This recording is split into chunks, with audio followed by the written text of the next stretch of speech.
আমার মুসলমান ভাইয়েরা আমার, নবী আমার ইসলামী রাষ্ট্র পরিচালনা করলেন, ব্যবস্থা করে ফেললেন, কায়েম করলেন। কাফের বেঈমানেরা ইসলামকে উৎখাত করার জন্য ষড়যন্ত্র করলেন।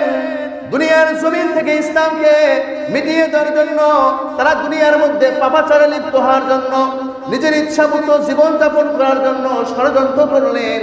কিন্তু সাহাবা কিরামদের ইমানের অবস্থা এমন হয়ে গেল, সাহাবারা বললেন, ও আল্লাহর পয়গম্বর, আপনি চিন্তা করবেন না, পেরেশানি করবেন না। ওই কাফের বেঈমানেরা যতই ষড়যন্ত্র করুক না কেন, আল্লাহর কোরআনকে মিটিয়ে দেওয়ার জন্য আমরা প্রস্তুত রয়েছি। আমাদের জীবন মাল সব কিছু বিলিয়ে দিয়ে আপনার সাথে থেকে আল্লাহর কোরআনকে দুনিয়ার মধ্যে প্রতিষ্ঠা করব। জোরে কোন সুবহানাল্লাহ। এরা হচ্ছে দামি মানুষ। আল্লাহ সুবহানাহু ওয়া তাআলা এই সমস্ত সাহাবাদের প্রতি রাজি হয়ে গিয়েছেন, সন্তুষ্ট হয়ে গেছেন, যার কারণে আল্লাহ সুবহানাহু ওয়া তাআলা তাদেরকে এই দুনিয়ার মধ্য থেকেই জান্নাতের সার্টিফিকেট দিয়েছেন। জোরে কোন সুবহানাল্লাহ। আমার মুসলমান ভাইয়েরা, একটা ঘটনা বলি, তাদের ইমানি চেতনা কেমন ছিল। আব্দুল উজ্জা নামে একজন ব্যক্তি ছিল, তিনি বেঈমান ছিলেন। আল্লাহর পয়গম্বর যখন ইসলামের দাওয়াত শুরু করলেন, এই নবীজির এই সাহাবী আব্দুল্লাহ রাদিয়াল্লাহু তাআলা আনহু, তার নাম ছিল আব্দুল উজ্জা, ইসলাম গ্রহণ করলেন। করার পরে ইসলামের আইন মেনে মেনে চললেন। এই বিষয়টা তার বাবা মা জানার পরে আব্দুল্লাহকে ডেকে বললেন, আব্দুল্লাহ, আমাদের কাছে আসো তো তুমি একটু। এবার নবীজির সাহাবী আব্দুল্লাহ রাদিয়াল্লাহু তাআলা আনহু নবীজির কাছে নয়, তার বাবা মার কাছে চলে গেল। যাওয়ার পরে বলতেছে, কি বাবা, কি জন্য আমাকে ডেকেছ? তার বাবা মা বলতেছে, ও আব্দুল্লাহ, আমরা শুনতে পেরেছি তুমি নাকি আমাদের ধর্মে চুনকালি মেখে দিয়ে তুমি কালিমা পড়ে মুসলমান হয়েছ। বলতেছে, হ্যাঁ হ্যাঁ, আমি তো সত্যই কালিমা পড়ে মুসলমান হয়েছি। এই দুনিয়ার মধ্যে সত্য ধর্ম ইসলাম, এই জন্য আমি ইসলাম গ্রহণ করে মুসলমান হয়ে গিয়েছি। এবার তার চাচা খেপে গেল, আব্দুল্লাহকে চিল্লায় বললেন, ও আব্দুল্লাহ, তুমি আমাদের বাড়িতে থাকবা, আমাদের খাইবা, আমাদের পড়বা, আর আমাদের ধর্মের মধ্যে চুনকালি মেরে মুহাম্মাদের ধর্ম গ্রহণ করবা, তা হবে না। তাহলে কি করা যায়? তোমাকে পরিষ্কার করে বলে দিয়ে যায়, আব্দুল্লাহ, তুমি যদি মুহাম্মাদের ধর্ম অনুকরণ করতে চাও, তার ধর্মে থাকতে চাও, তাহলে সারা জীবনের জন্য আমাদেরকে তোমাকে হারাইতে হবে। এই পরিবারে থাকতে পাবে না, এই বিলাসী জীবনযাপন তুমি করতে পারবে না, আমাদের পরিবার থেকে তোমাকে দূর দূর করে তাড়িয়ে দেওয়া হবে। আর তুমি যদি আমাদের সঙ্গে থাকতে চাও, তাহলে তোমাকে সারা জীবনের জন্য মুহাম্মাদের দরবার ছাড়তে হবে।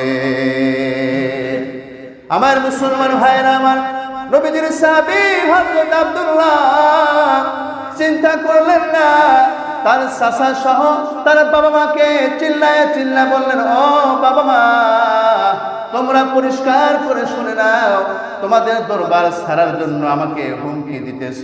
তবে তোমরা শুনে নাও, শুধু তোমাদের দরবার কেন, আমাকে যদি এই পৃথিবী থেকে চলে যেতে হয়, আমি এই পৃথিবী থেকে চলে যেতেও রাজি আছি, কিন্তু এক মুহূর্তের জন্য নবীজির কালেমা আমি ছাড়তে পারবো না। এবার তার চাচা তাকে শোনা দিল, ঠিক আছে, তাহলে বাড়ি থেকে বের হয়ে যাও। নবীজির সাহাবী আব্দুল্লাহ বাড়ি থেকে বের হয়ে আসতেছে। এবার তাকে বলা হইলো, ও আব্দুল্লাহ, তোমার শরীরের মধ্যে যে পোশাক ছিল, এই পোশাক তো আমাদের টাকা দিয়ে কিনে তোমাকে দিয়েছিলাম, তুমি এই পোশাকগুলো খুলে দিয়ে যাও। আব্দুল্লাহ চোখের পানিগুলো ছেড়ে দিয়ে বলতেছে, বাবা, আমি ইসলাম ধর্ম গ্রহণ করেছি বলে আমার উপর তোমরা এরকম জুলুম করতেছো, অত্যাচার করতেছো। তবে শুনে নাও, আমি নিঃস্ব হয়ে যাব, সর্বহারাও যদি হয়ে যায়, এক মুহূর্তের জন্য ইসলাম থেকে দূরে যাব না। আব্দুল্লাহ তার মাকে বললেন, মা গো, আমাকে একটু পুরাতন কিছু জামা কাপড় দাও। তার মা ঘরের ভিতর থেকে একটি পুরাতন কাপড় এনে দিলেন। এবার পুরাতন কাপড় পরে আব্দুল্লাহ রাদিয়াল্লাহু তাআলা আনহু নতুন জামা কাপড়গুলো খুলে দিয়ে ঘর থেকে বের হয়ে গেল। চিন্তা করতেছে, আমাকে তো বাড়ি থেকে বের করে দিয়েছে, কোথায় যাব, কার কাছে যাব, কি খাবো, আমার তো কোনো আশ্রয়ের জায়গা নেই। আল্লাহ, আজকে সত্য ধর্ম ইসলাম গ্রহণ করেছি জন্য আজকে আমাকে তারা বাড়ি থেকে দূর দূর করে তারা তাড়িয়ে দিল। আয় আল্লাহ, কি করব? এই মনের ব্যথা কেমন করে মেটাবো? এই চিন্তায় করে তিনি ভাবলেন, যাই একটু নবীজির সামনে চলে যাই। রাত্রি গভীর হয়ে গিয়েছে, তিনি চিন্তা করলেন নবীজির সামনে গিয়ে যদি নবীজির সেই নুরানি চেহারাটা একবার আমি দেখতে পারি। আমাকে সর্বহারা করেছে যেই বাবা মা, যার কারণে যে কষ্ট আমি পেয়েছি, নবীজির চেহারা যদি আমি একবার দেখতে পারি তাহলে আমার ভিতরের সমস্ত দুঃখ কষ্টগুলো বের হয়ে যাবে। আমার অন্তরের মধ্যে আমি একটু শান্তি ফিরায় পাবো। জোরে বলেন সুবহানাল্লাহ। নবীজির সাহাবী আব্দুল্লাহ রাদিয়াল্লাহু তাআলা চলে গেল, নবীজির দরজার সামনে দাঁড়িয়ে আছে। আল্লাহর পয়গম্বর প্রয়োজন সারার জন্য ঘর থেকে বের হলেন। লক্ষ্য করে দেখেন, কে গো? আমার বাড়ির সামনে উঠানোর সামনে দাঁড়িয়ে আছে। শীতের মৌসুম, থরথর করে কাঁপতেছে। কে গো? আব্দুল্লাহ বলতেছেন, ইয়া রাসূলুল্লাহ, আমি আপনার সাহাবী আব্দুল্লাহ, যার নাম কিছুদিন আগেও আব্দুল উজ্জা ছিল। আমি কালিমা পড়ে আপনার কাছে মুসলমান হয়েছি। ইয়া রাসূলুল্লাহ, আল্লাহর পয়গম্বর, আপনাকে দেখার জন্য এখানে দাঁড়িয়ে আছি আমি। নবীজি বললেন, ও আমার সাহাবী, তোমার বাপের তো অনেক টাকা পয়সা, বড় ব্যবসায়িকের ছেলে তুমি, তোমার শরীরের মধ্যে জামা কাপড় নাই কেন? শীতের মধ্যে থরথর করে কেন তুমি কাঁপতেছো? সাহাবী বললেন, ইয়া রাসূলুল্লাহ, আমি কালিমা পড়ে মুসলমান হয়েছি জন্য আজকে আমাকে আমার বাড়ি থেকে দূর দূর করে আমাকে তারা তাড়িয়ে দিয়েছে। আমি সর্বহারা হয়ে আপনাকে দেখার জন্য এখানে অপেক্ষা করতেছি। ও গো নবী, আমার মনের চাওয়া হইল আপনার নুরানি চেহারা যদি এক মুহূর্তের জন্য আমি দেখতে পারি গো নবী, অন্তরের মধ্যে যত ব্যথা রয়েছে আমার সম্পূর্ণ ব্যথাগুলো দূর হয়ে যাবে। আল্লাহর পয়গম্বর সাহাবীর এই করুণ হিস্টোরি শুনলেন। তার করুণ কাহিনী শোনার পর চোখ দিয়ে পানি ছেড়ে দিলেন।